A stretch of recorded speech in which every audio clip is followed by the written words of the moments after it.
and genomics. Data So uptake. in this way, we have planned for this webinar in order to expose the research scholars to various aspects of statistics. I once again welcome all of you and thank you for spending your valuable time during this lockdown period.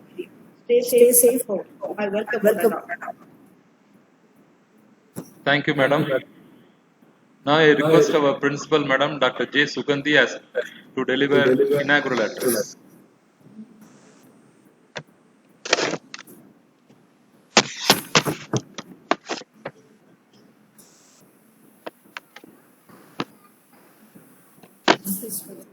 Hello, very good morning to one and all who have gathered here in the webinar of combined topic interpretation of biological information through statistics, organized by Zoology Department and Statistics Department. I welcome Dr. R.Ramakrishnan, retired scientist, National Institute of Epidemiology, Indian Council of Medical Research, and I thank the IQAC coordinator B. Sandil Kumar and co-coordinator M. Sandil Kumar History Department, and the principal head of the Department of Zoology, Dr. S. Umamaheshwari, and Statistics Department, H. Alex Selvaraj. Statistics is one of the basic tools being used by all researchers in all fields. Nowadays, SPSS package is called Social Sciences. Statistical Processing, Social Sciences is advanced, and it is being advanced. SPSS package is being released by last year, John's College of Statistics, Coimbatore. Soon after the college reopens, I will ask the Statistics Department to organize the SPSS package to all scholars. Without the statistical process, no research can be revealed and cannot be submitted. And one of the basic tools is T-score, T-analysis, T-test of significance. Is most all the researchers has to do test of significance, then they will go for one way or two way, or ANOVA, one way analysis, two way analysis, they can go. But without test of significance, we cannot proceed the research processes. So, with this juncture, I like to congratulate and thank all the IQAC coordinators and Department of Zoology and Statistics combined, and wish you all the best, and congratulations to Dr. Ramakrishnan sir. Being a professor in medical field, you are giving orientation to the biological sciences, then statistics department. So I once again all the best to all the coordinators and the research scholars. Wish you all the best. Very good luck. Thank you. Thank you, madam.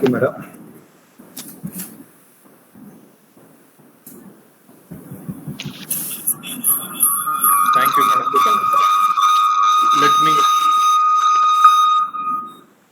Let me introduce our resource person, Dr. R.Ramakrishnan. He did his UG and PG statistics in Madras Christian College, Chennai. He did his Master of Applied Epidemiology in Australia. He did his PhD in University of Madras. He started his career as technical assistant in National Institute of Epidemiology, ICMR, Chennai.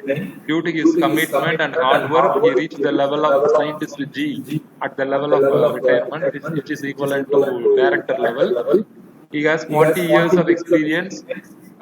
6 candidates completed PhD under his guidance. I am very proud to say that I am his first PhD scholar. He published more than 150 research articles, acted as a resource person in more than 400 workshops and conferences. With these few words, I welcome Dr. R. Ramakrishnan to deliver his lecture. Sir. Thank you, Sandil, for your nice words. So let me begin the formal talk now. Is all the registration over today? Yeah,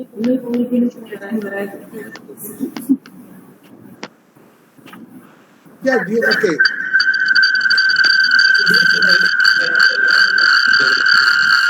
Welcome to you all to this webinar.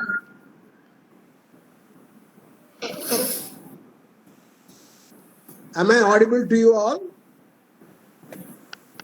Sendil, am I audible? Sir அங்க கேக்குதா உங்களுக்கு?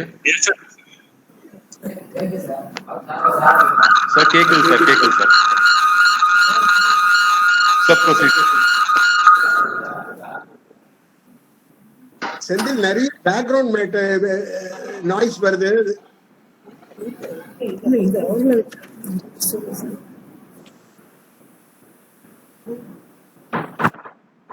Okay, all let all of them mute.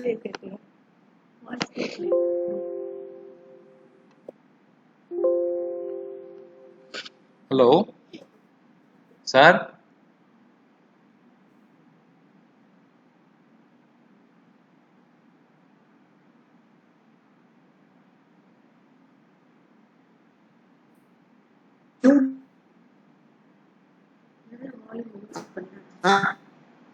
And whenever they have some query,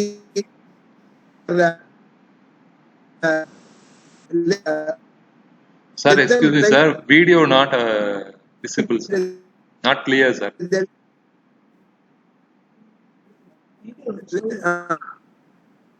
Yeah.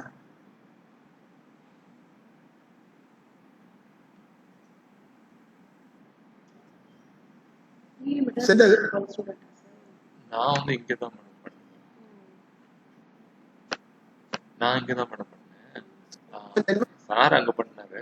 நான் சென்னையில் ஒரு 6 years work பண்ணேன் madam. அப்போ சாரோட பழக்கம் வந்துச்சு. அங்கேயே பிஹெச்டி மெட்ராஸ் யூனிவர்சிட்டியில் பண்ணேன். சார் வந்து சயின்டிஸ்ட் டைரக்டர் லெவலில், டெப்டி டைரக்டர். டைரக்டர்னா மெடிக்கல் ஃபீல்டில் இருக்கணும். எம்பிபிஎஸ் மெடிக்கல் டாக்டராக இருந்தால் தான் டைரக்டர் ஆக முடியும். ஒரு statistician. So today I am planning to. அதனால நல்ல நாலேஜ் மேடம். நிறைய ஆல் ஓவர் த கண்ட்ரி எல்லா ஊருக்கும் போயிட்டார். அதை ஒரு வேர்டு போட்டேன். இப்போ உட்காந்து டைப் பண்ணிட்டு.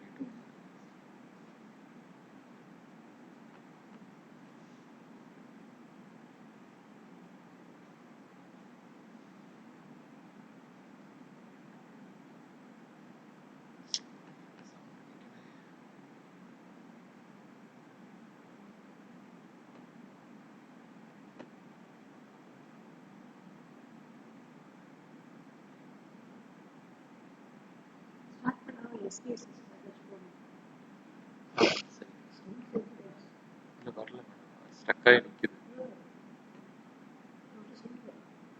Sir hello,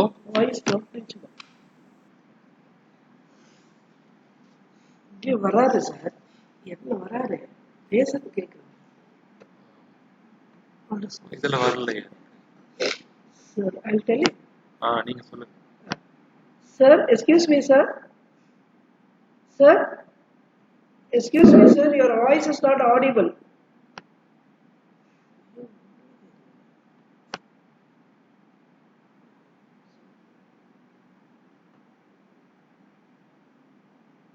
Sir, sir, your voice is not audible. You are not audible, sir.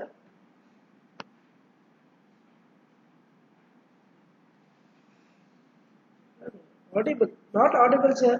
Voice.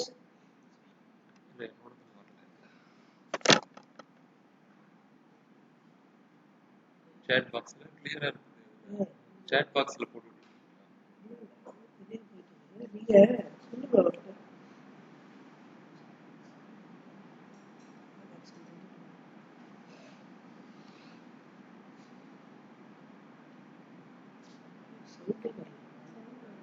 நீங்க மியூட்ல வச்சிருக்கீங்களோ? இல்ல சார்.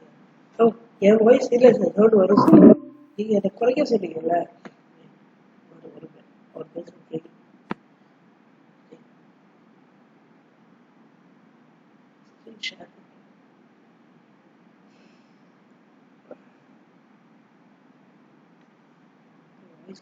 வாய்ஸ் வருதா மேடம்? வால்யூம் அதிகப்படுத்த கேட்கணும். என் வாய்ஸ் கேட்குது, அதோட வால்யூம் கம்மி பண்ணுறது. அது ஓகே. இப்போ அவர் இன்னும் பேசல. 4.1. I think if you mute all the microphones, Mute all the microphones. என்னன்னா என்னோடதே கட்டாயம் வெளியில வந்துருச்சு. அது எங்க இங்க வந்து எப்படி பண்ண முடியாது சார். நீங்க கண்டினியூ பண்ணுங்க sir. Continue sir. okay, that's fine. Okay. So, statistics is practically applied in most fields, and especially now during the COVID, you all rather must be seeing every day in the newspaper, in the various channels, how much of the loads of statistics that are being used by various people predicting the current என்னோடது net cut ஆகி வெளியில வந்துருச்சு. interestingly. திருப்பி உள்ளார வரணும்னா already 100 இருக்கிறதுனால எனக்கே உள்ளார வர முடியல.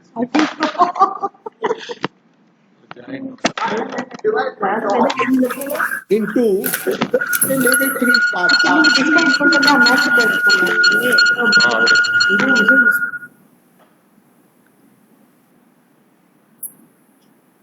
First, we are going to see a broad overview of the statistical concepts, where and when statistics are being used, and why we should rather use them. A very, very broad overview of it. And then we will specifically see some applications. And at the end, I would like to rather concentrate on the very, very current topic of the vaccine for COVID, the various trials that are going on in the world, and what exactly is the role of statistics in those trials. Okay, so we'll be able to spend some time on vaccine trials at the end of this talk. If you have any queries in between, you put it in the chat box, and Dr. Senvil will make a summary of those queries, and I will try to spend maybe 10 minutes at the end to answer those queries. Okay, so now as and when you get some doubts, some queries, you put it in the chat box. Okay, in that way probably we will be able to rather answer your queries at the end of the talk. Okay, so now statistics is essentially a tool to help us. Unfortunately, what happens is many people, they get scared of statistics because it involves some formulas, mathematics, graphs and things and all. Now, I am not going to use any slides for the talk today. I am just going to rather talk with you, so you can sit relaxed, okay? And I assure you that I am not going to rather tell any big formulas or, for that matter, any mathematics in it. We are going to rather see more the concepts. We need not worry too much about how to compute them, because there are n number of good softwares that are available, which can give you all, which can rather take completely do all the calculations for you in no time. Okay, so there is no point in rather knowing how to do a calculations, but what is more important it is what to use, when to use, and how to interpret what the results that you see in your computer output. Okay, if you are clear about it, then we can rather make some meaningful interpretation of our findings, our research work. Let us start from the beginning. We keep talking about data. What is data? See, there are certain definitions about data, but to me, what I can rather say is data is a fragment of information about some of the research topic that you are doing. You are collecting various, fragments of information. I am particularly not using information as such, because our job, the job of analysis is to convert the data into information. Data per se is not an information, but there are elements which helps in arriving at a good informed information on it. meaningful information out of the data. Okay, Okay. so maybe let us rather take throughout this talk. I will just take this example of a very simple example of anthropometry measurements, height and weight. Okay, suppose just you imagine a village. You imagine there are 1,000 children, and somebody is interested in to find out the nutritional status of these children, and also want to rather do some intervention, and at the end of it, they want to rather see whether their intervention is working all right or not. Okay, suppose this is this broad scenario, how you have to rather go around with your data collection. Okay, so you may have, say, to use certain principles which are called sampling theory, because you cannot rather enroll every children in that region. So you'll have to select a portion of those children, select a subgroup of the children, and then do all the measurements on them. There are multiple advantage of doing a sample survey rather than a full population survey. Okay, I'm not going to dwell too much on that, but it is very, very advantageous to do a sample survey than a population survey, because you will be able to control a lot of non-sampling errors when you are doing a sample survey in a selected population. But nevertheless, your sample should be a representative sample, scientifically selected sample. Okay, so this again, you need to rather consult a good statistician before you launch on your sample collection, whether your sampling methodology is right, whether you have a sufficient sample size, because the sample size matters a lot in your interpretation. All these things have to be ensured before you start collecting your data. See, I always used to say to all the researchers that the time spent on planning before you conduct your study is very, very valuable and most useful. Don't consider that it's a waste of time. Time spent before conducting the trial, consulting the experts, discussing with them, having a peer review of your material, it's very, very essential, because at the end of it, if you have a garbage as your data, whatever amount of sophisticated analysis that you do, you will get back only a garbage. Garbage in, garbage out. Principle works so well in any of these researchers. If their data is horrible, even the best statistician in the world cannot rather do anything with the data. Okay, so first and foremost, I want to emphasize on my talk is give maximum effort to bring out quality data. Okay, you have a research idea and then you spend your time, resources on it. So do it in such a manner that at the end of it, you have good data with you. Okay, this is a very, very important prerequisite. Unless you have good data, you can't rather do any good analysis on it. It's not going to be, it's not going to yield the right results.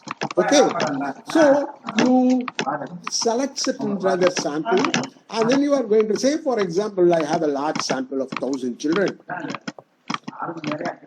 And you're going to rather have 1,000 heights, 1,000 weights, 1,000 mid-upper circumferences. I have all your various data, biological data. I have rather from their blood results, their hemoglobin levels, their sugar level. Everything I am going to rather take. It is a very comprehensive study. I am going to rather do on micronutrients, whether they are going to rather how many percentage of them are anemic, how many percentage of them iodine deficiency. So I can rather do a comprehensive nutritional survey of these 1,000 people. So I have collected data, and in front of me I have spreadsheets.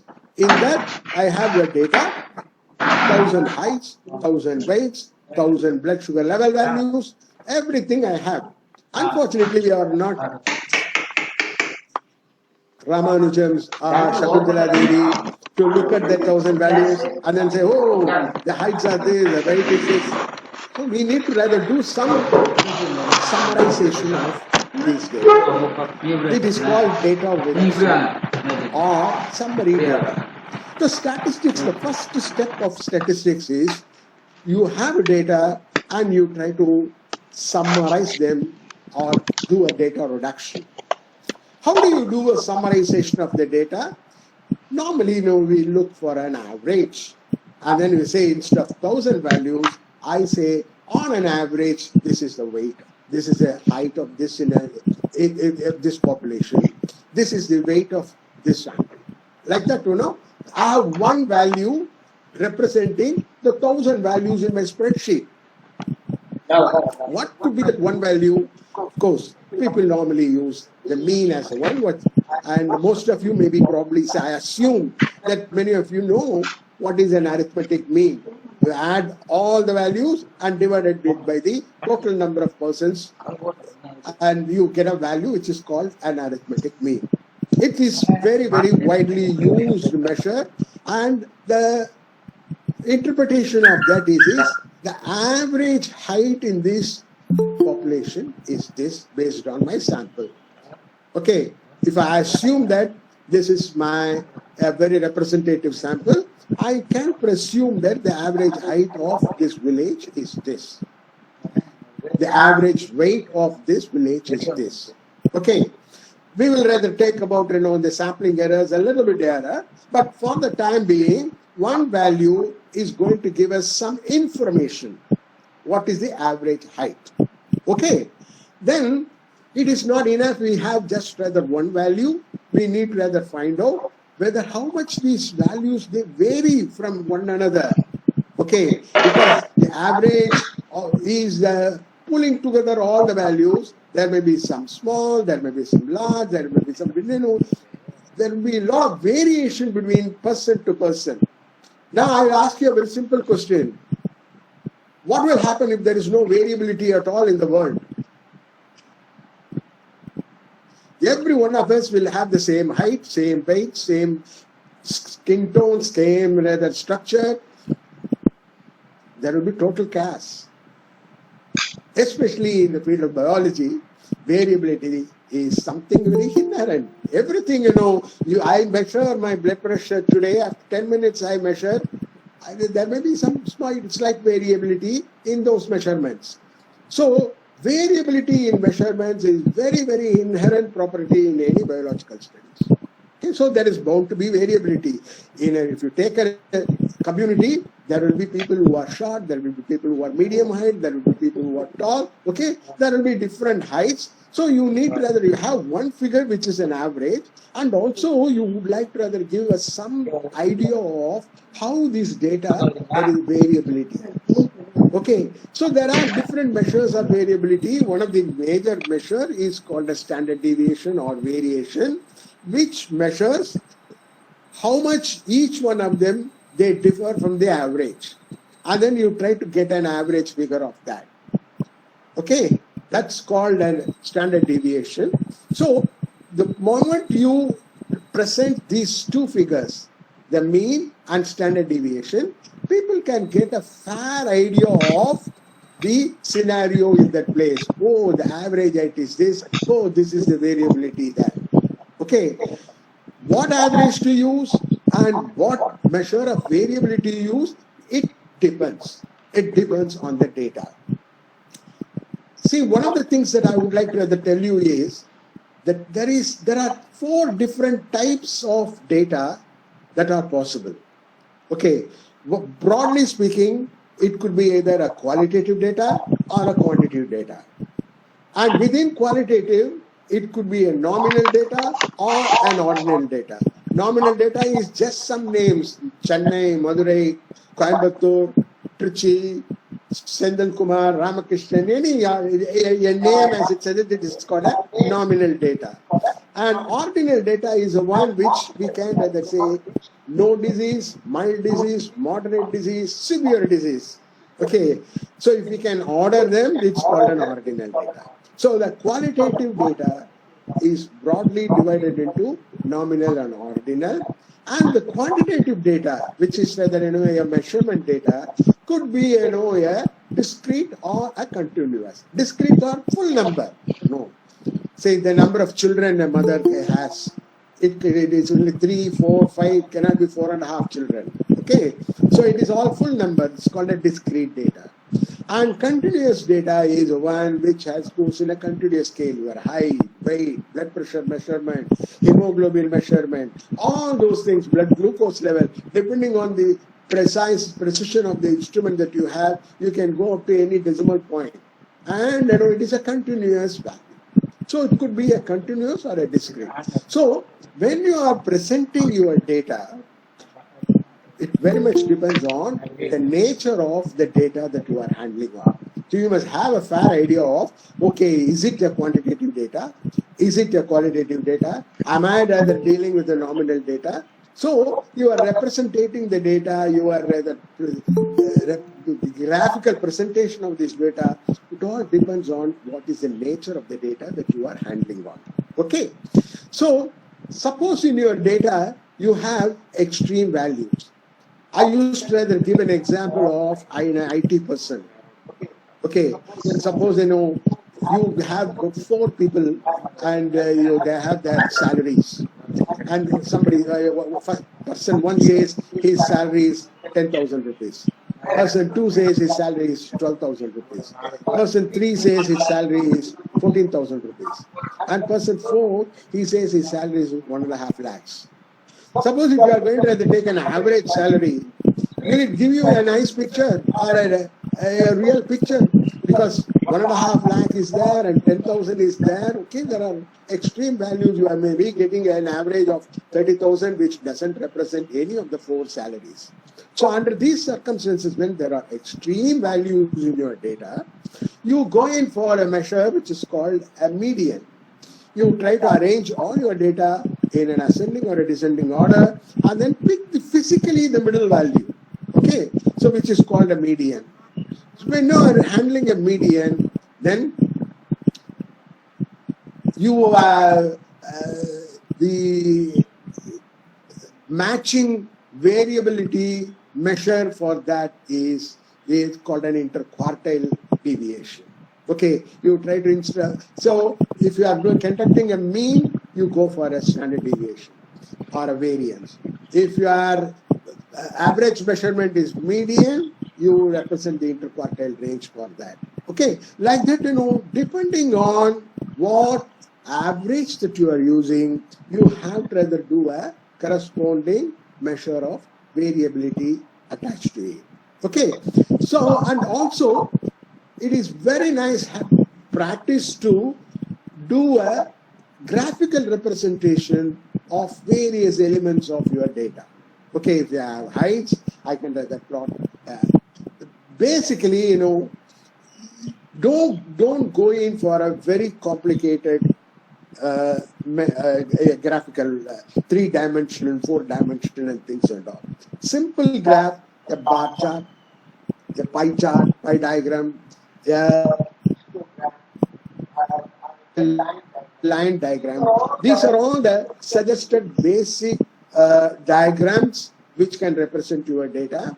And see, the purpose of representing your data into a diagram is it gives you a quick idea of the nature of your data. Suppose you make it very complicated. See, nowadays there are extremely good graphic softwares are available. So these softwares can rather draw very, very complicated graphs. So I am a statistician for 40 years. Even me have some difficulty in understanding some of these graphs. The purpose of the graph is to get a very easy understanding, and that is totally lost if you make it very complicated. Okay, so have this philosophy in your mind. Your graphical representation should be as simple as possible, so that a person who has just not much time but have one look at the graph should be able to get some idea of some opinion about the whole data. Okay, so the first purpose of statistics, namely summarizing the data, is to get a sort of a summary measure, essentially the mean and standard deviation, or mode, or a mean, median, and also interquartile range, an appropriate measure of central tendency and an appropriate measure of variability, and then represent your data into some sort of a graphs. So you are in your research work, if you can organize your data and do this, this is called a descriptive statistics. Do this sort of a descriptive statistics, your job is half done.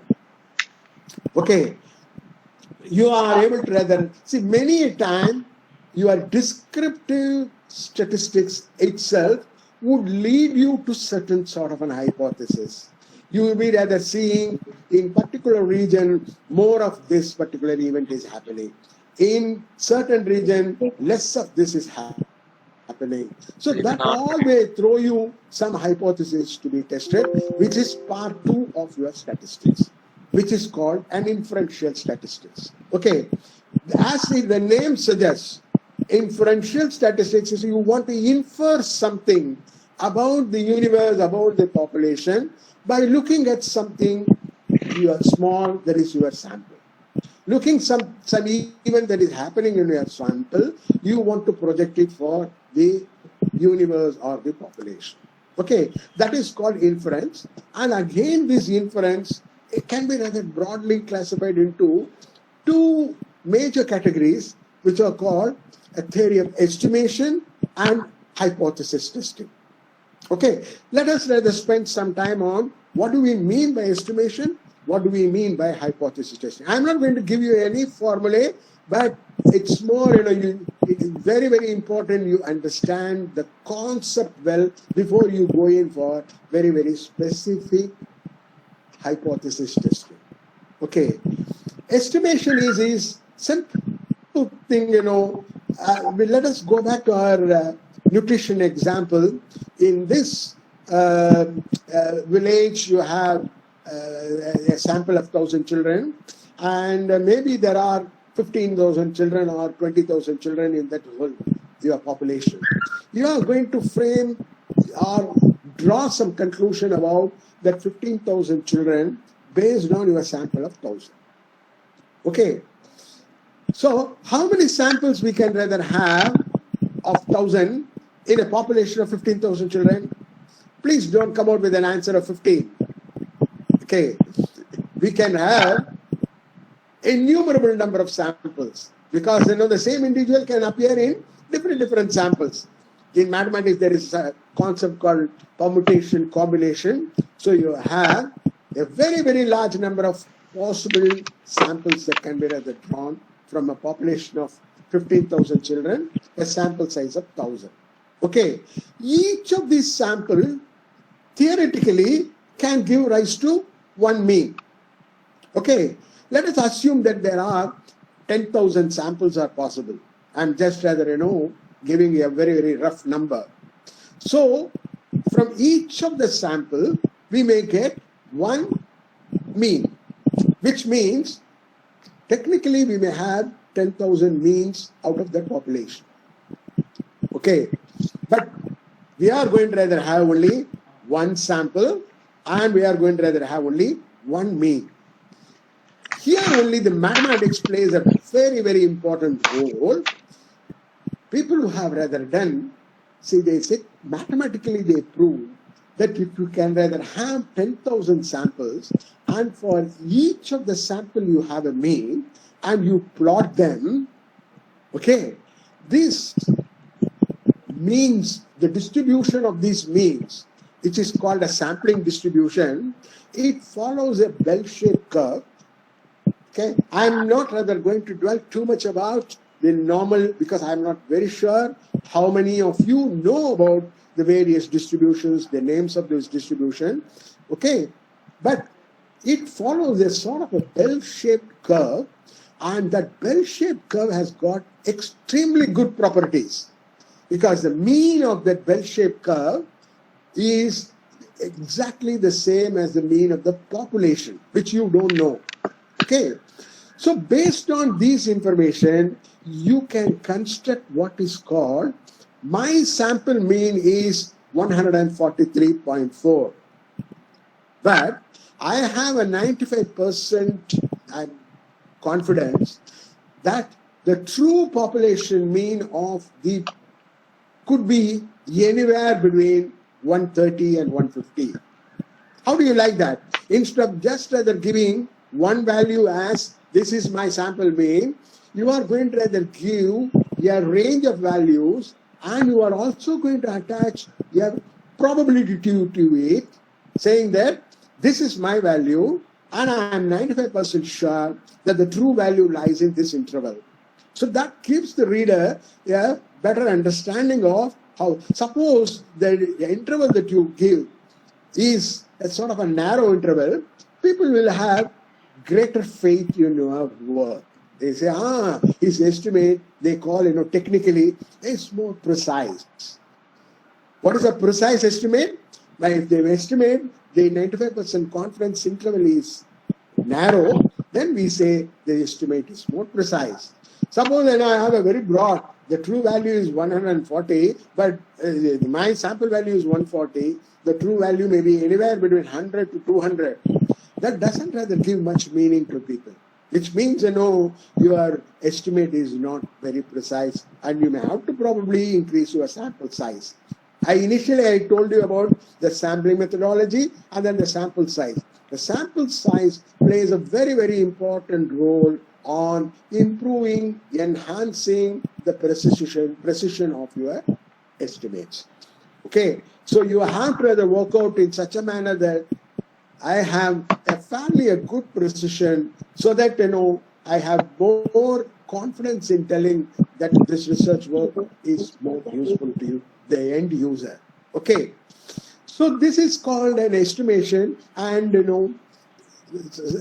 again, I am skipping all the intricate, methodology, mechanism, how this 95% confidence intervals are constructed and things and all, because that's not the purpose of today's talk. Today I'm going to just, it is more on, touching the concepts of them rather than actual doing. But the confidence interval depends on the sampling distribution and the variability in the sampling distribution, which is called the standard error. So the less the standard error, this better your estimates are.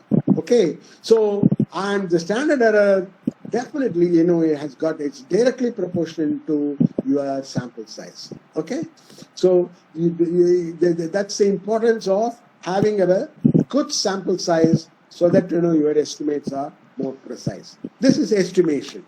Okay, now the next part is the hypothesis testing.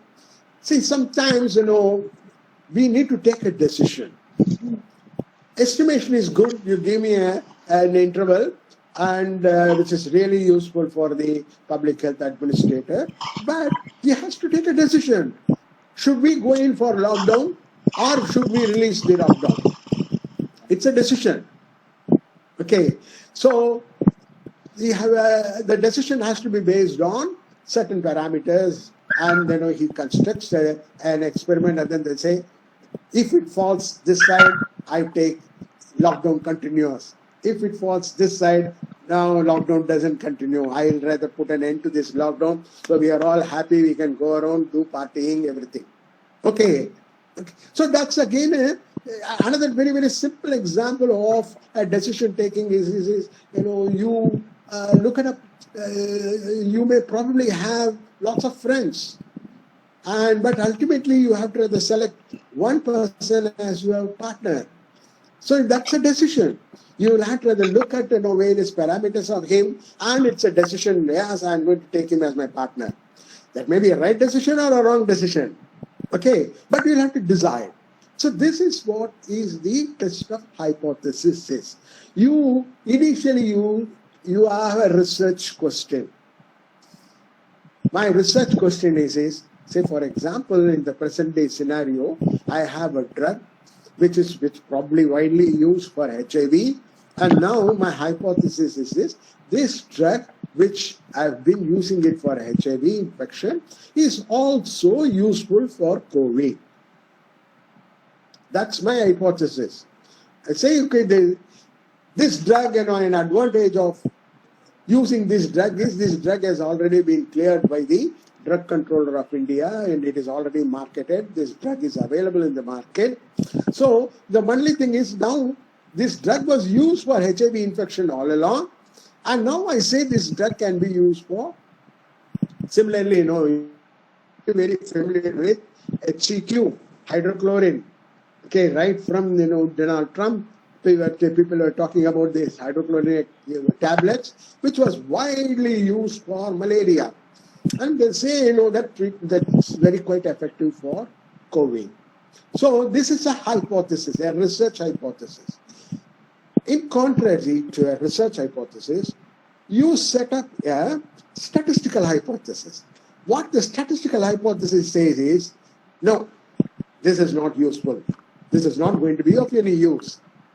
Okay, whether you give this anti-HIV drug or HCQ or a sugar pill, they are all going to rather have the same effect. Okay, statisticians always rather start with a null hypothesis. They say there is no effect. This is useless. And then they conduct the trial. And at the end, if they find some difference, what they find is, if my null hypothesis, my initial hypothesis that these drugs are useless is true, then what is the probability that I get this difference purely due to chance? And if that probability is low, then we say, oh, this may not be due to chance. Probably this drug is more effective. And I said that come out with a finding that this drug is useful. Suppose that probability is large, you say, oh, whatever the small difference I see may be due to chance, and so this drug is useless. That's exactly what happened with the HCQ. Initial hypothesis, they say this drug is good, and people have even started using it, and ICMR trial ultimately said this drug is not useful. WHO says the drug is not useful for treating COVID. Okay, so this is how but in this hypothesis testing, what could rather probably happen is your decision is based on observing a small sample. Probably, if you do it on a different sample, you may have different results. So this, again, a sample to sample, there could be variability, and this is what you are computing in your decision making also, whether this decision, whether this difference that we follow can be attributed to the sampling variability is what you are ultimately seeing. But in spite of it, you may be erroneously accepting or rejecting your hypothesis. So I used to rather, in most of my classes, tell an example about this hypothesis testing with a very simple example of a courtroom trial. We are all very familiar with, because it comes in many Hindi, Tamil, Telugu, all cinemas where there will be a court scene and there will be somebody as accused and somebody is, an advocate who will be defending him, and there will be a prosecution lawyer who says he only did it, and there is a judge there. Okay, we are all familiar with that sort of a scenario. So what happens is the prosecution attorney, he wants to know these are all the evidences, these are all the witnesses that he had rather done this. And this defense lawyer, he breaks all these witnesses. He says, no, this is wrong, this is wrong. And this judge, he listens to them all, and at the end, he makes a decision. He can't rather say he is half culprit. Okay, he has to rather say whether the accused is innocent or he has really committed the sin. Okay, so that is a sort of a decision that he has to rather take, and he may say, no, the evidence are not rather sufficient, so I don't rather say that I am now acquitting this person. Actually, he might have committed the mistake. He might have committed the sin. What happened? That's a sort of an error. Okay, Sometimes the other reverse thing also may happen. You may say, this fellow, I've got enough evidence to say that this fellow, suppose they have coined the witnesses in such a manner that everybody points out, but actually this fellow is innocent. But he may still be punished. So these are in statistics are called type 1 and type 2 error. And unfortunately, you cannot reduce both of them. They are like a seesaw. If you try to reduce your type 1 error, type 2 error goes up. If you try to reduce your type 2 error, type 1 error goes up. So what the statistician they do is, they try to fix one error and try to minimize the other error. Okay, this type 1 and type 2 error are called the rejection and then the acceptance error, and this plays a very crucial role in statistics, because how much normally the type 1 error is usually fixed at 5% level, and I fix my type 1 error at 5% level, and then I try to bring down my type 2 error. Bringing up my type 2 error is by increasing your sample size, making your estimate more precise. Okay, see, that's why many students and researchers, they used to come with their data to me. Okay, usually, with most of the students, they wake up only at the 11th hour. Okay, they have to submit something tomorrow, and that supervisor, they says, try to do some statistical analysis. They try to look for a statistician around, and then they come, we are a statistician, we are a willing statistician, please, why can't you help us? Because our institution was attached to many of the medical colleges, and it's a central government institution. We can't say no if somebody comes for help, and we don't charge them also. Okay, that's another plus point for them. And ultimately, but they come at the end, and then they say, what is your sample size? I said, I have done it with 20 people. I said, 20 is too small. You can't rather arrive at any meaningful conclusion with this 20. And then I try to work out the sample size, and then say, you may have to rather probably do with 124. And that fellow says, sir, I can't do that. I am after all a poor student, and I can't rather do 124. And I'll rather do my MD for 5 years then. Then, I had to rather come at some sort of a compromise. I said, I always used to educate them with this 20. What happened is, maybe your hypothesis, your research hypothesis is very good, okay, but you may not be able to rather prove your research hypothesis based on this sample. You may come out and then say it is not significant, but actually it may be significant.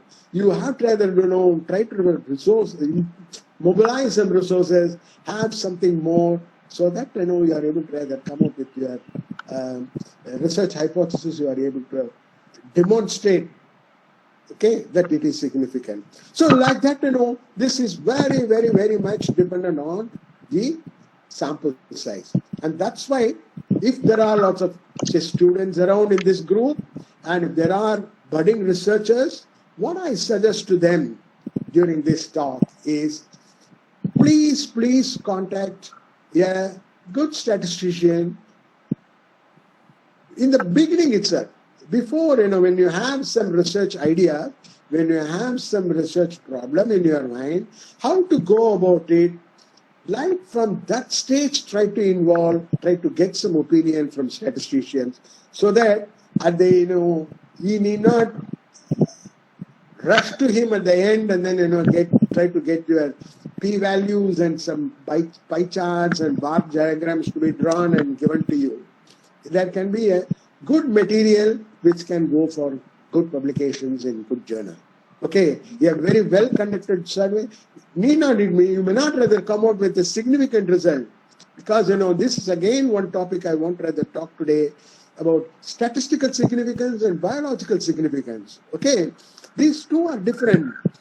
Statistical, something may be significant statistically, but it may not be of much use to the doctors or biologists. Say, for example, there is a drug in hypertension, and with a sufficiently large sample size, a reduction of 2 points in the systolic blood pressure, I may demonstrate it as statistically significant result.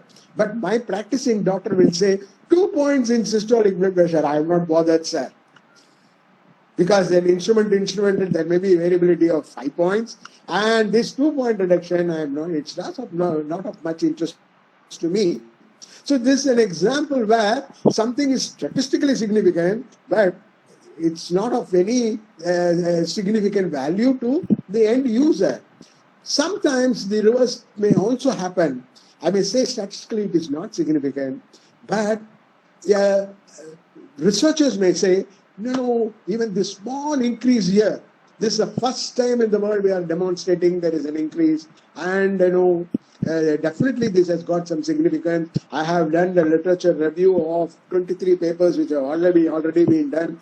No one has said there is an increase. First time I am saying there is an increase, so I want to rather do more work on it. So it may be, not statistically significant, but he may come out with a finding which is biologically significant. One of the things which maybe, is not able to demonstrate statistical significance because the sample size is small. So what we can rather probably do it is, you can look for similar research outside. Statistics have got a fantastic, powerful tool which is called a meta-analysis. What this meta-analysis can do is, it can combine results of several studies which are done on the same subject, more or less on the same method. If we can pool them all and try to get a pooled estimate which has got a more value, more precision, and we can come out with a greater evidence. Okay, in terms of evidence-based medicine, this sort of a pooled systematic analysis, they rank number 1. Okay, now I have another 7 minutes for 12 o'clock. So let me rather tell you briefly what the clinical trials are. Now this is right from the auto driver in front of my house to the Palamudi Sholai seller, and then the street vendor. Everybody now talks about corona, vaccine for corona. Unfortunately, most of them, they know that I am from ICMR because the ICMR van comes to my house. So most of my neighbors, they know that I am from ICMR, and ICMR is now in the limelight. Everybody talks of ICMR says, ICMR says. So these common persons, they come and ask, sir, say, when will we get this vaccine? Is the vaccine be ready tomorrow? Can I rather open my shop? Can I start my business as usual? When will this sort of a vaccine come? This is a common question many people have. Okay. So I'm going to just tell you very, very quickly about a vaccine trial, and that would rather give you an idea of the intensity of work and then involved in a development of vaccine. Okay, we did a vaccine trial of a leprosy, anti-leprosy vaccine. Okay, first of all, let's identify this various vaccine, and of course, several years of work, we could rather zero down on 4 potential vaccines for leprosy. Okay, so we designed a study. We says we'll give this 4 vaccine, and as a control, 1 arm with no vaccination, a placebo arm, and then see which of this vaccine has got a better effect in protecting leprosy. Okay, that was our very, very broadly, I'm simplifying all my hypothesis to a very simple hypothesis. This is what we want to look at. The 4 potential vaccines developed in different labs in the world, they were all given to us, and then we had one control arm. So first of all, the vaccine has to be tried on healthy people. Okay, we need to rather see these vaccines have to be first, developed in the lab, and then something, has to be rather worked on animals. There is no toxicity of them. These are all pre-trial requisites. These are all completed, and now for our corona series also, many of the potential vaccines that are available for this corona have undergone all these tests. They have been tested in the lab, they have been tested in animals. So the next one, we'll have to do a phase 1 trial. What do you mean by phase 1 trial? Phase 1 trial, certain healthy people are picked, very small number, and then they are given this vaccine, essentially to see whether it has got any bad effects. See whether it protects, whether it gives you a good effect or not. It should not give any bad effects on you. In medical terminologies, this is called toxicity studies. Your main concern is look for any toxic effect, look for adverse events, look for serious adverse events on these people. If suppose none of them they have any adverse events, then you say, this vaccine is safe to use. Many of these existing COVID vaccines, they have undergone this first stage of phase 1 trials. Okay, now what is a phase 2 trial? Phase 2 trial is you try to rather, again, the sample size is not very large. Among some individuals, then try to rather give this and then see whether there is any protection. Again, I'm going to rather tell you, what do you mean by protection? Protection could be rather, judged in 2 ways. One, he should not get COVID. That is the first protection. But that may take a long time to rather see. The other one is, they look at the antibodies. Okay, initially, if it doesn't rather have these antibodies, the moment it gives, whether his body is able to generate antibodies, generate T cells, so that, if there is a real infection, there is some mechanism in his body which can fight against it. Okay, whether that happens, that is called a phase 2 trial. For this Oxford vaccine for COVID, phase 2 trial has been rather done. Okay, and they did it in a sample of about 1,000 people, and what they found was this vaccination, it produces, antibodies in sufficient numbers, and also initially they were not very keen about, or they were not very sure about T cells. They said even there is an increase in T cells. Okay, so that gives you a sort of a green light. Say, this is a potential vaccine, could be a good one. But still, I can't accept that vaccine. That vaccine has to be rather given in a large population, which is called phase 3 trial. Those phase 3 trial is called efficacy trial. We want to rather find out what is the efficacy of this vaccine. So you give it to a very large population, this vaccine, and then observe them over a period of time, and then to see how many of them are protected against the disease. So the normal thing people they do is they have a control arm for whom there is no vaccination is given, and there is an arm where the vaccination is given, and both of them are followed up for a period of time. Find out how many of the people in the control arm they develop disease. Find out how many of the people who are in the vaccinated arm develop disease. Try to work out the efficacy of the vaccination based on that, which is a time-drawn process. In our case, the 4 leprosy vaccine, we had with 1 placebo arm, it is a 5-arm study, and we recruited 1,74,000 individuals, healthy individuals, and we administered one of these 5 vaccines.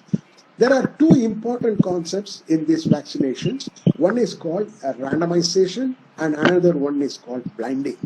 By randomization is you adopt a principle of randomization so that nobody has got a preference. Oh, we can give vaccination to so and so. Oh, we cannot give the vaccination to so and so. That sort of a preference is not there. The whole thing happens randomly. And blinding is the person who receives the vaccine or the person who gives the vaccine, they don't know whether they were given the vaccination or the placebo shot. Okay, that's called blinding. So that gives you an unbiased result. So at the end of the results, okay, in the leprosy vaccine trials, 5 different vaccines, each one of them they were compared with, the 4 vaccines were compared with placebo, and we could identify one vaccine which had an effect of about 60%, and fortunately By that time, leprosy itself had rather, come down drastically in the community. So that vaccine is there in the laboratory, which was not rather used again on the population. Probably if leprosy re-emerges again, this vaccine could be a potential user for this particular vaccine. So one important thing that you need is you need to give this vaccination to healthy individuals who are not infected. So that means you have to rather find, first of all, identify whether this person is infected or not, have to do a COVID test, and you should be negative, and those people only will become eligible for getting this vaccination. So this whole process is still have not started. They have to rather do this, and that's the reason, to have a deadline in August or September may be too difficult. We may have to rather, if we are extremely happy if we can rather get some good vaccine by the end of this year. Okay, with this, I think, I'll conclude my talk, and now I'm too willing to answer your questions. Sendil, can you summarize this question, and can we have about 5-10 minutes on question and answers? Yes, sir. Yes. Sendil, are you online? Yes, sir. Yes, sir. Yes, sir. Very good, very good, very good. So, are there any questions? People have asked any questions? Yes, sir. We have some questions there. So, if you can, because there may be some same questions different people might have asked, if you can just summarize and then they identify important. Usually it is me who asks questions to you. Now there is a chance you ask question to me. Okay. So, please explain the concept of confidence intervals. Okay.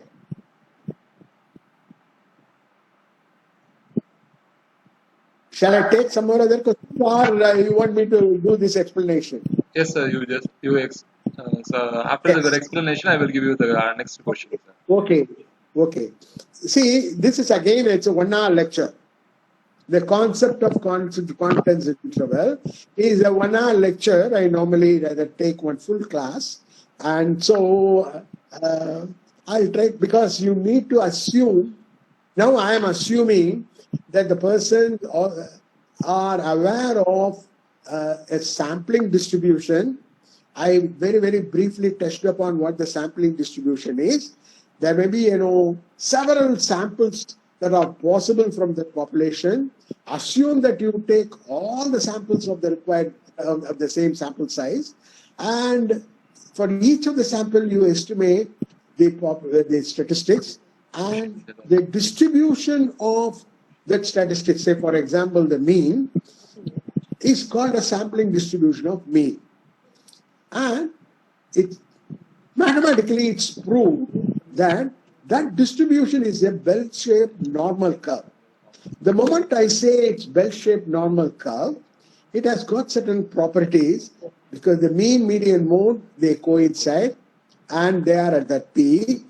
And however, the variability is about 58% of the values, X-bar values, they lie between the mean plus or minus 1 standard deviation, and 95% of the values they lie between mean plus or minus 1.9 or 2 standard deviations.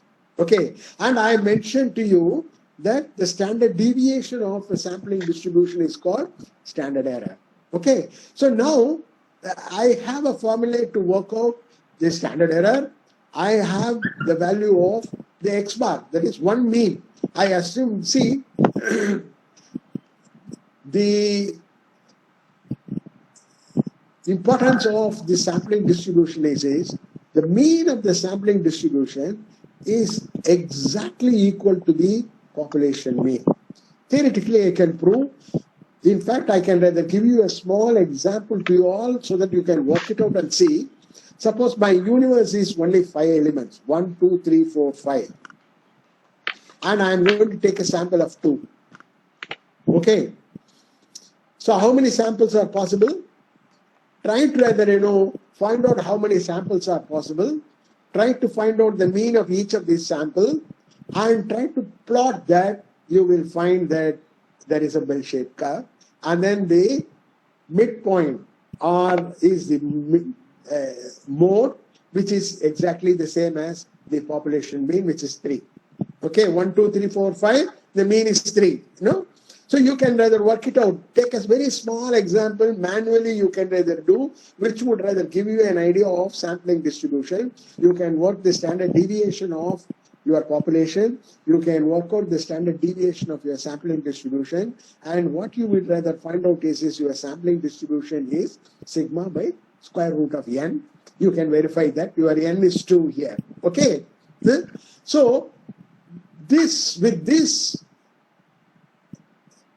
parameters in my hand, if this rather tools in my hand, the normal distribution has got rather certain properties, and I use of these properties, and so the true value, it lies between 2 times the standard deviation of their standard error. Okay, so which means my true value is plus or minus 2 standard errors. I replace my true value by the sample statistics.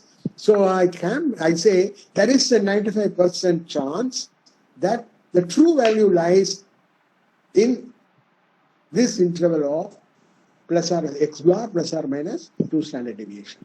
So that's the methodology with which we rather work out the 95% confidence interval. So the 95% confidence interval depends on the sampling distribution, then your sample statistics. With these two, I can construct this. Instead of just giving one value as my sample statistics, I can say this is my sample value, and I am 95% sure that the true value lies between this interval of this to this.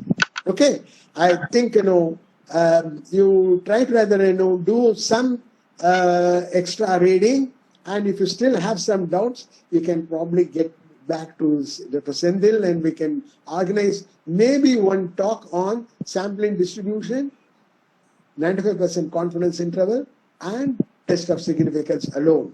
Okay. Sendil, yes, you can post the next question. What is the difference between confidence level and confidence intervals? Confidence level. Difference between? Confidence level and confidence interval. Confidence level is whether it is 95% or 99%. That's what we call that as confidence level. Confidence interval is actually these two values, two boundary values. Okay. Okay, sir. Why we have confidence interval as 95% or 99%? Why not 100%? It is not possible. 100% is you do the whole population investigation of the entire population, then only there is no question of confidence interval at all. You have the exact population value itself. The moment you are going to rather look at something smaller than the population, there is an element of chance that your value is varying. Okay, and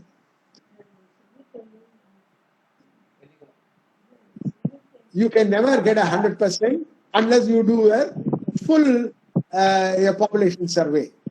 Okay, there is always an element of error, and you can have at the most, see, even 99% confidence interval, you will have a very, very,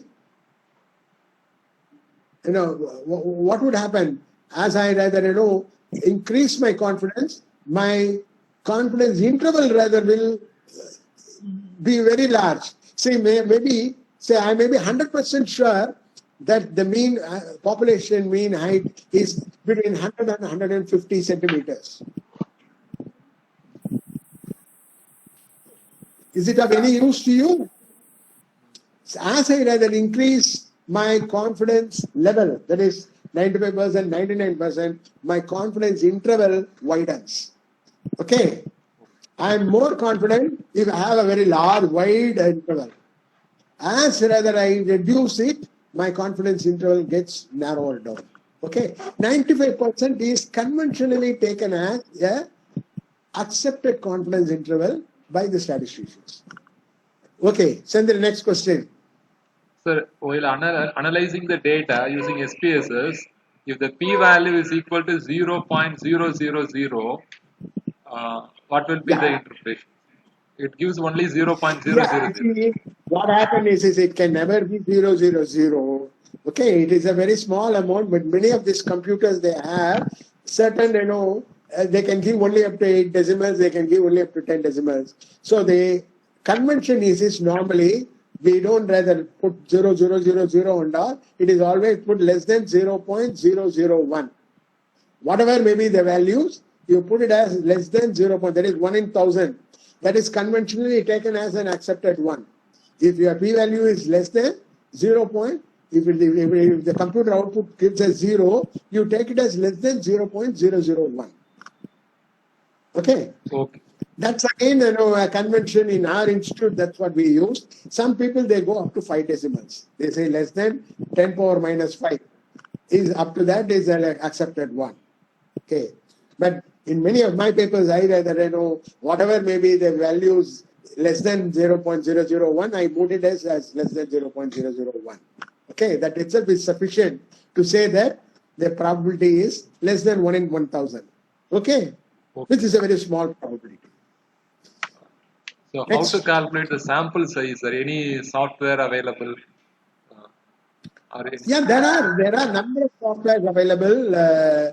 EpiInfo, there is a freely downloadable epidemiological software, and that can rather give there is an element on software. There is CDC had come out with a software called Right Size, and many of these medical epidemiological biological studies, you can make use of this. There are a number of softwares which can rather give you it will ask you some values to be keyed in, and once you key in those values, it gives you the minimum sample size that are required.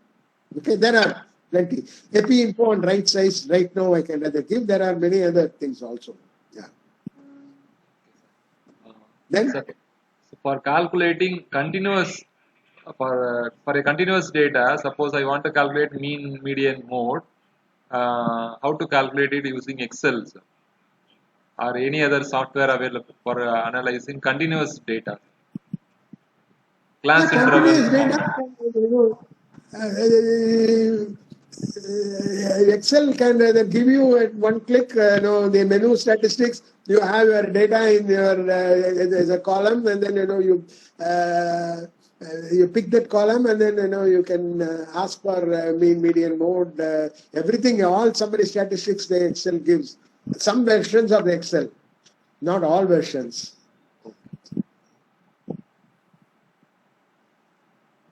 I think the things that I tell the participants here is trial costs nothing. Try and rather do. Okay, explore.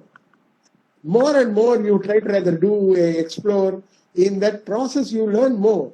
Okay, there are some lots of softwares available which are downloadable, which are free to use. Many universities, they have come out with some softwares, and they have put them in the website, and which are easily downloadable. And many of these softwares, they have tutorials. So you read those tutorials, you try to either there are some examples given, follow those examples. I tell you, you have to rather do some hard work. Can't rather get things very easily. Okay. Say a simple example is you see somebody in the television doing some sketch drawing. He will have a pencil in his hand. He will just rather it will appear as though he's scribbling something. He is able to bring out a beautiful picture. You try to do that, you will never get a picture. What is required is you need to practice. Any art, okay, whether it is driving a car or riding a cycle or swimming or drawing, everything requires practice. Okay, and especially the present generation. Say, I belong to a generation where I have not seen even a electronic calculator in my master's level. Only after joining ICMR, first time I saw an electronic calculator. But you are all, so blessed with internet, smartphones and computers, laptops with, the entire world is in your fingertips. Try to rather, learn more on that, how to use it. And there are all these things, they come out with tutorials and do a meticulous work with those tutorials. There's any of these tutorials they have. SPSS downloadable versions are there. Students trial versions. Download SPSS, which is a very standard package. It is you may not be able to buy them because it is expensive now, but you can get a trial version free. Try to rather download a trial version. Trial version also has got a tutorial. Try to make use of it. You have to do hard work yourself. Okay, you will definitely learn how to rather get them on. Next sentence. Thank you, sir. Power calculation or sample size I'm hungry. estimation. Fast. Power calculation or sample size calculation estimation. Which one is good, sir? Which one Hello? to prefer? Hello? Power calculation. Yeah, you are not audible. Hello? Sir, கேக்கலையா? Sendil, you are not audible. Check your microphone. ஆன்ல தான் இருக்கு sir. Hello? Hello? கேக்குதா sir? Hello? Hello? Sendil, your audio has gone. அதுல வரணும் madam. என் sound கேக்குதா?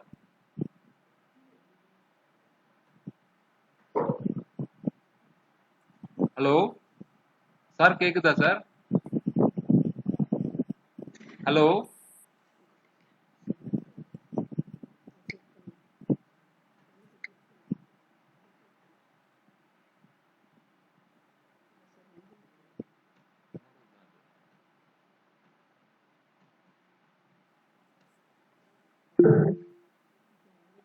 Hello? Sir கேக்குதா sir?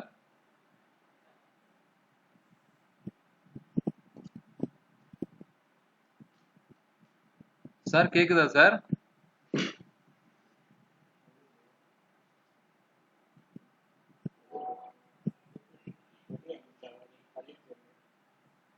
Hello? Sir கேக்குதா சார்? ஹலோ?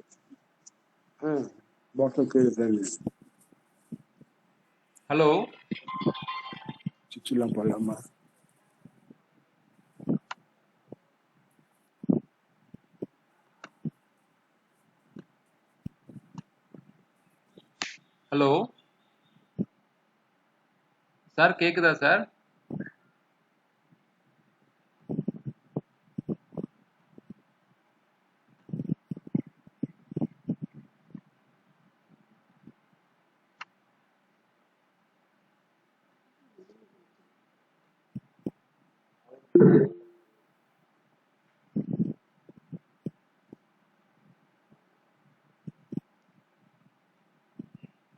இப்ப நான் பேசுற கேக்குதா சார்? அதுல கேக்குது.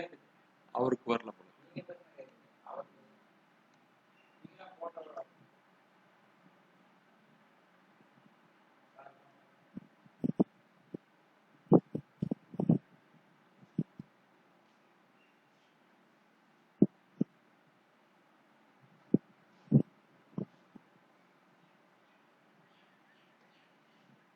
இல்லையே சார், நாங்கெல்லாம் இருக்கிறோமே சார். எனக்கு இங்க சார் மத்தவங்களுக்கு நான் பேசுறது கேக்குது சார். இப்ப நீங்க கட் பண்ணிட்டு திருப்பி முதல்ல வரீங்களா சார்? இல்ல சார், இப்ப நீங்க கட் பண்ணிட்டு திருப்பி வாங்க sir.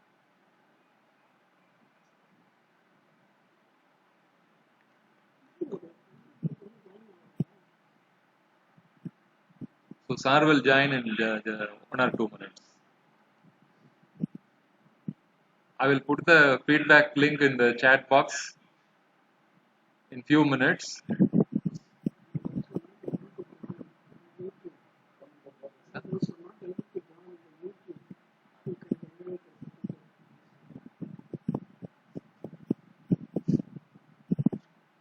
I am recording this program. I will upload it in YouTube.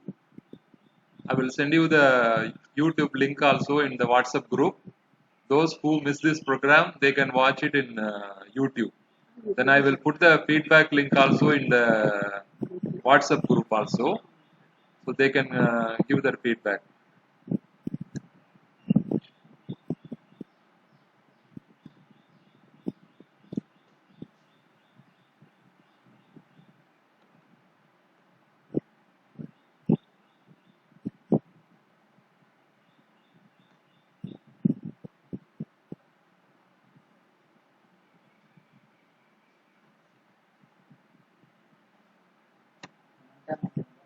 Sir, வந்துட்டார்.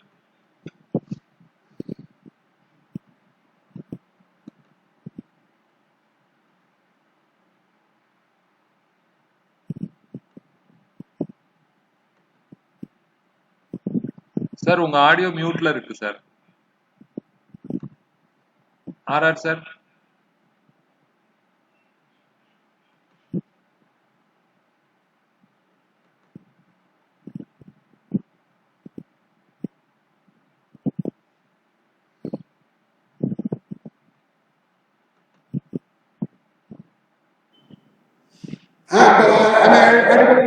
Yes sir, yes sir, yes sir. Okay. ஒரு இன்னொரு 2 क्वेश्चंस மட்டும் இருக்கு சார், அதுக்கு மட்டும் பண்ணிடலாமா சார்? சொல்லு.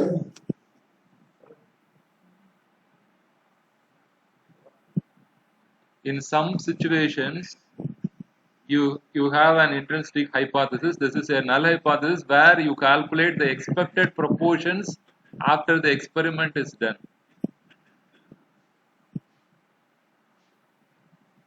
Intrinsic hypothesis on that. This is a hypothesis where you calculate the expected proportions after the experiment is done.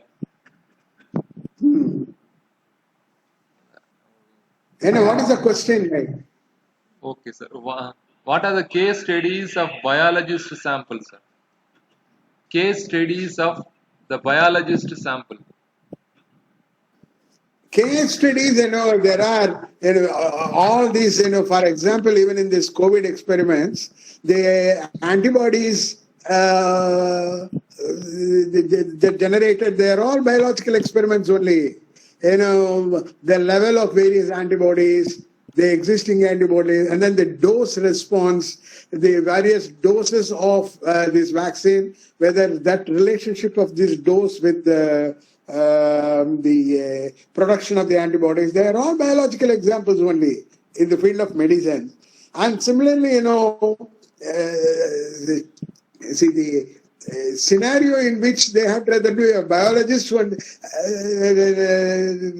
any research which involves biological parameters or biological experiments. See, they are all, where statistics tool as such is one and the same, whether it is done in the biology or whether it is done in zoology or whether it is done in agriculture. Okay, so what they experiment and then how to convert that into a research question, and converting the research question into statistical hypothesis, these are all methods which are more or less same for whatever the field that you are working on. Okay, you try to come out with a real case scenario, I can probably give you more insight into it.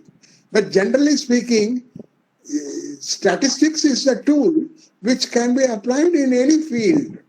If it is applied in the field of medicine, it becomes a medical statistics. If it is applied in the field of biology, it is biological science. Okay, so come out with a real question, and then we can probably say how statistics. It's difficult to your question is very vague, so my answer cannot be very precise. Okay, sir. Last question, sir. Any suggestion books for books in statistics with the examples and case studies for biologists? There is an excellent old book called Statistical Methods by Snedeker and Cochran. Okay, that's a 40-50-year-old book, still very relevant. Okay, all the examples given in that book are the biological examples only. Statistical Method by Snedeker and Cochrane. It is a Wiley publication. You have even Wiley India publication is there, so it is not very expensive. Okay, it is in Indian rupees you can buy. That is one book. And another book on methods and medical statistics by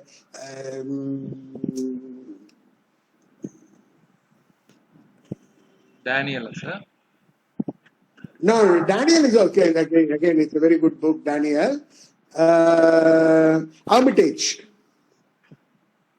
That's also, in fact, I know Indian version is available, 400 rupees or so. Extremely good book, which covers almost right from even bioassays are all there in that. In his Armitage and Berry book, there is a chapter on bioassays and different methods of bioassays. So it is an extremely good book for biologists. Okay? Okay, sir. And that again, an Indian version is available, Indian edition is available. Okay, sir. Thank you, sir.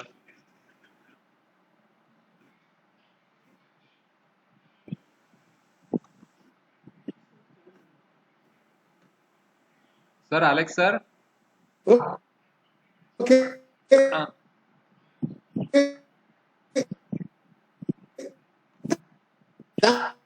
Okay, sir. Just a minute, sir. Sir, Alex, sir. Thank you. Thank you, sir. Just a minute, sir. Vote of thanks, sir. Sir, Okay. Alex, sir. Alex, sir, are you available? Say, nothing can give me more pleasure than getting so many birthday greetings. Okay, sir. Let me take this opportunity to thank. So I take this Fine, opportunity sir. to thank our principal, Madam Dr. J. Sukanti, Yeah. for her continuous support and guidance. My sincere thanks to the resource person, Dr. R.Ramakrishnan, my guru, for his valuable time and his lecture. Every time when I spoke with him, I learned something. His words on statistics and epidemiology are eye-opener for many scientists. I thank this. I think this program helped all of you to know statistics in different perspectives. Thank you, sir. I thank Dr. Alex Selvaraj, Head Department of Statistics, and Dr. S. Uma Mageshwari, Head Department of Zoology, for their commitment and their timely support for the program. I thank all the staff members of the Department of Statistics and Department of Zoology for their continuous encouragement and support. I like to thank IQAC team members of our college. Finally, I thank all the participants for their interest on the program. I will put the feedback link in the chat box. Please fill it up and get the certificate. Thank you once again. Thank you, sir. Thank you. Thank you very much. Thank you. Bye. Thank you, sir. Bye bye, one and all. Wish you all good luck in your research endeavors. Okay. Bye bye.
Thank you all.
தெரியலையே, நான் கூப்பிட்டு பார்த்தேன், அவர் வரலையே.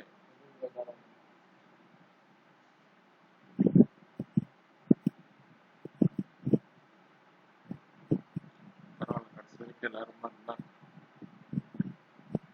முடிச்சவங்க இப்பதான் வெளியே போயிட்டு இருக்கிறாங்க. ஒரே இன்னொரு லிங்க் வச்சிருக்கிறேன், 100 முடிஞ்சிருச்சுன்னா அதை போட்டு விடுறோம்.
திங்கக்கிழமை அன்னைக்கு IQAC சார்பா ப்ரோக்ராம். அது வந்து எக்கனாமிக்ஸ்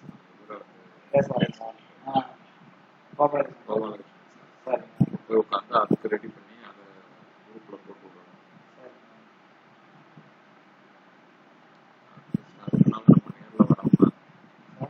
நேரில் வராம வீட்டில்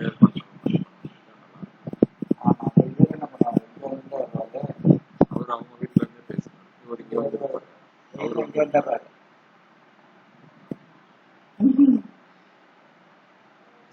ஆல்ரெடி பேசியாச்சு,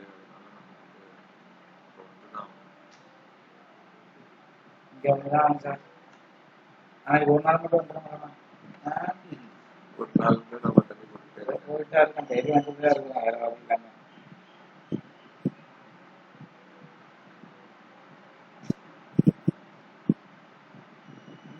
உங்களுக்கு பிரச்சனை இல்லையா சார்?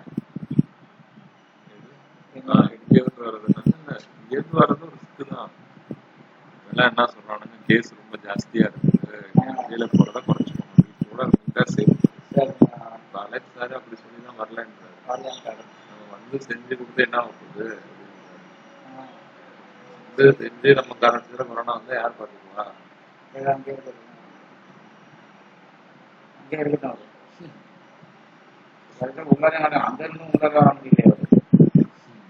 பாருங்க கடைசியில இப்ப மேடம் மட்டும் அவங்க வரணும்னு என்ன இருக்குது, வந்து ஹெல்ப் பண்ணாதானே நமக்கு வந்து சப்போர்ட் பண்றதா இருக்கும்.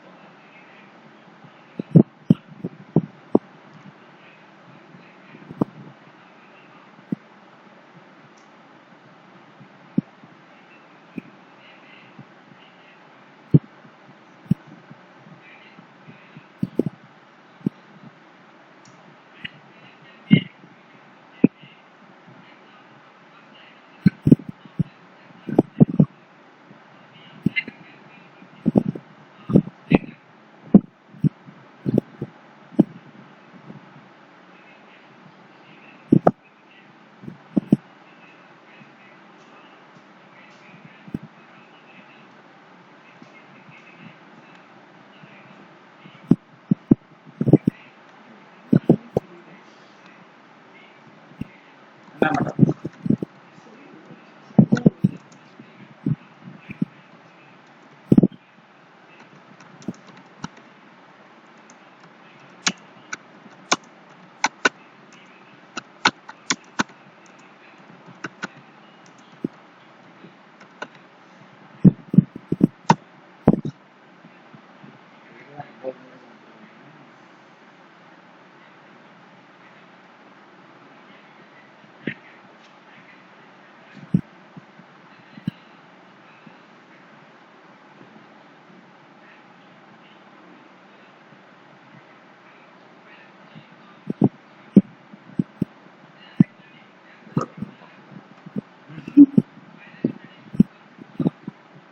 யூடியூப்ல எடுத்து யூடியூப்க்கு போடல ரெக்கார்ட் பண்ணி முடிக்கல.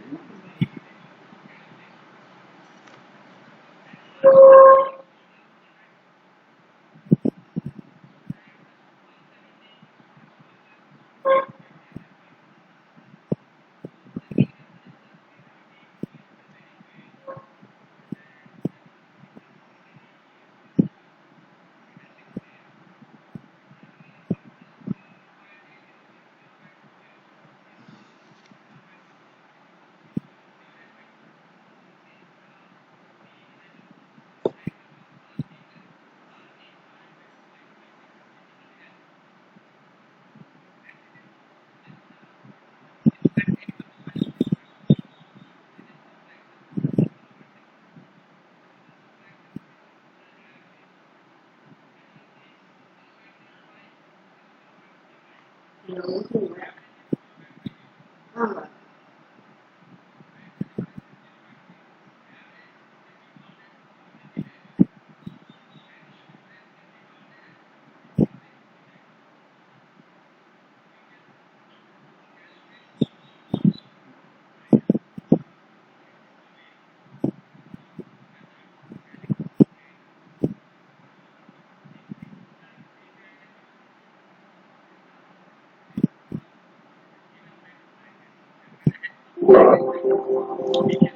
பேட்டரி லோ ஆயிடுச்சு.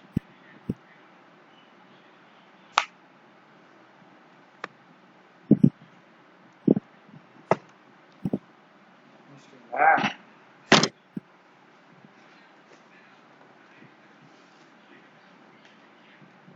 சார்ஜ் கொடுங்க.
இன்னும் 23 பேர்ல இருக்காங்க. இருக்காங்க. இன்னும் 23 பேர். நம்ம க்ளோஸ் க்ளோஸ் பண்ணிடலாம். பண்ணிடுறோம். இல்ல அவங்க ஆன் பண்ணி வச்சுட்டு செல்போன்ல ஆன் பண்ணி வச்சுட்டு வேற வேலையா போயிருப்பாங்க. பார்ப்பாங்க. இல்ல எங்கேயோ எரிச்சு போயிருப்பாங்க. ஃபீட்பேக் வந்தோன்னா அனுப்பிச்சுட்பா வாட்ஸ்அப்ல தான் போயிருக்குங்க. இந்த தடவை நான் வந்து 2 மெயில் ஐடியில ரெடி பண்ணிக்கிட்டேன். இப்ப 200 சர்டிபிகேட் ரெடி ஆகும். இல்லைன்னா எனக்கு சர்டிபிகேட் வரலன்னுவாங்க. அதுதான் முக்கியம். அதுதான் போட்டுவிட்டு ஒன்னு வாட்ஸ்அப் குரூப்ல போட்டு விட்டேன், ஒன்னு இதுல போட்டு